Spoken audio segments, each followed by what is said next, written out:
Hello, my name is Mike, and in this video you join me in the 2020 Toyota Highlander. It's an all-new generation for the 2020 model year, and long story short, Toyota did a great job on it. You can skip the rest of the review now because I do like it. No, I'm just kidding. Keep watching. Let's find out how good it actually is.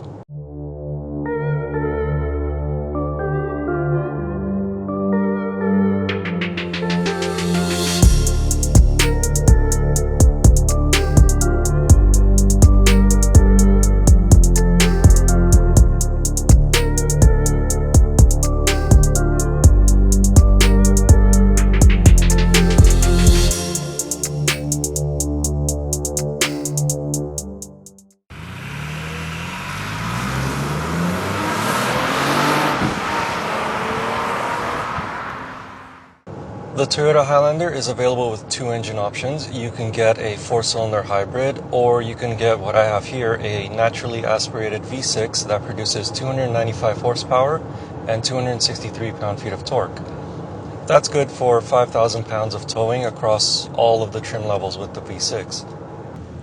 It's not the most powerful V6 that you can get on a 3-row SUV. The GM 3.6-liter V6 is a little bit more powerful. It's about 11 horsepower more than this.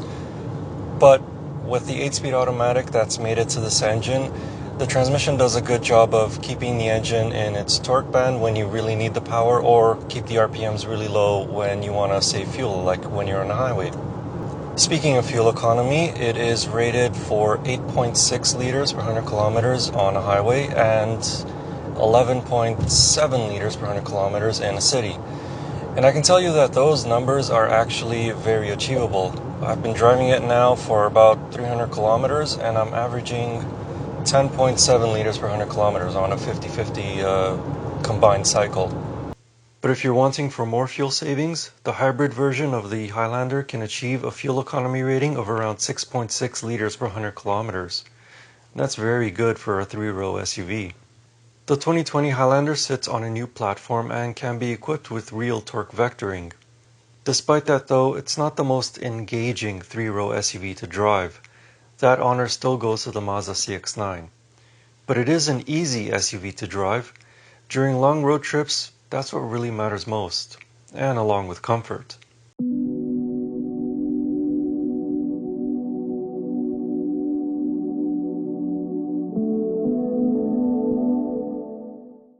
The ride of the Toyota Highlander is fantastic. It does a very good job of absorbing all the bumps on the road, but without actually feeling too floaty, which is very impressive considering that the suspension on the Highlander is not adaptive suspension or air suspension or anything tricky. It's just regular suspension that gives you a very comfortable ride. Further aiding to the ride comfort are the seats, which are really supportive and also very soft. In addition, this leather, you just almost want to touch it every single time that you're in the car. Actually, you have to touch it because there's leather here, leather here, leather here. Pretty much everywhere that you touch is either leather or soft touch plastics, like up here on the dashboard. It's also really nicely laid out in the front area, at least. The 12.3-inch touchscreen is very easy to access, and there's also a few physical buttons underneath. The only problem is if you're not a fan of piano black plastics, well, unfortunately you don't really have much of a choice because all the physical controls are in piano black plastic and fingerprints are going to be very visible. Down here in the center console you have all the controls for your all-wheel drive system as well as your sport, eco, and normal driving modes, traction control, engine auto start stop, hill descent, and your electronic parking brake. And you get a regular shifter, no fancy push buttons or rotary knobs, it's just regular old-fashioned shifter. There's also a lot of places to store items. I mean, there's a storage space here, there's a storage space here, more here. In the center console, you actually have a USB charger, and if you lift that up, you have a very deep center console. And there's also plenty of storage on the door panels. You fit a water bottle and a few extra stuff in there. So Toyota really thought out the interior as more of a family-friendly vehicle, and it definitely shows in its overall interior design. Speaking of family, the back seats. The second row has two captain's chairs and the third row has three seats, and I shall now try to demonstrate to you how to get into that back row. As you can tell, I hesitated a bit, and it's almost like that time that Peter Griffin forgot how to sit on a couch. It's really tight back there. I mean, granted, I am freakishly tall at 6'4", but even a normal size adult will have a tough time being comfortable back there, or even fitting back there. Strictly speaking, those are just for little kids. But even if you're a little kid watching this, you don't want to be there, so don't annoy your sister, otherwise mom and dad are going to stick you back there and you don't want to be back there. The second row is much more comfortable for adults and even little kids. There's more legroom and more headroom, although taller adults like myself will find their hair brushing up against the headliner, mainly due to the panoramic sunroof and also the vents that are mounted on the roof rather than on the center console.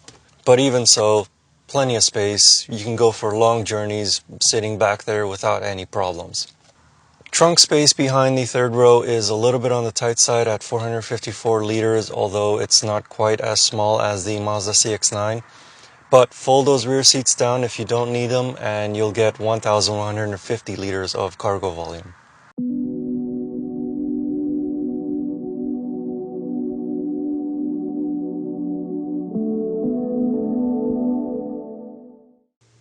This fully loaded Platinum trim is equipped with every feature that a family would expect from a three-row SUV.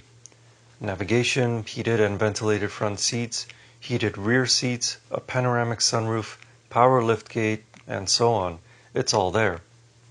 There is a standard 8-inch touchscreen, while this Platinum trim upgrades that to a 12.3-inch touchscreen.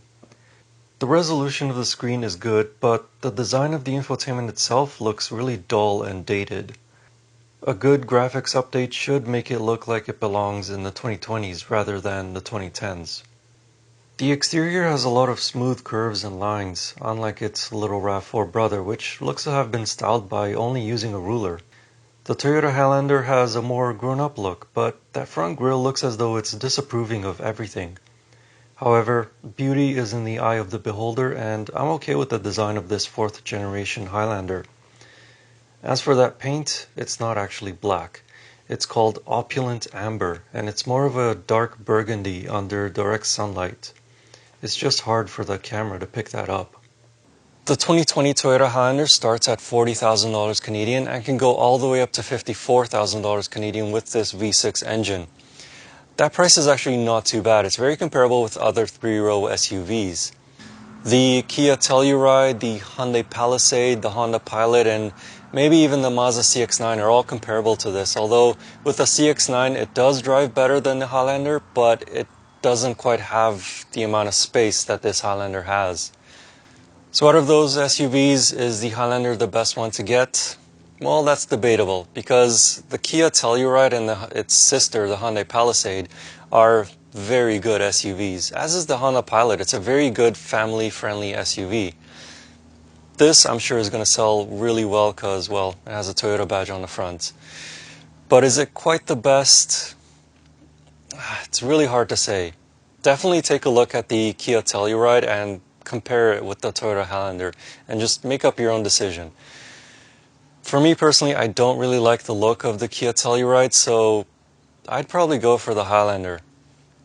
Yeah, I'll stick to that. I'm going with the Highlander. Anyway, if you want to know more about the Toyota Highlander, I wrote a comprehensive review of it over on my website. You can find the link in the video description. And as always, I will see you in the next video with the next car or truck or probably another SUV. Thanks for watching, and see you next time.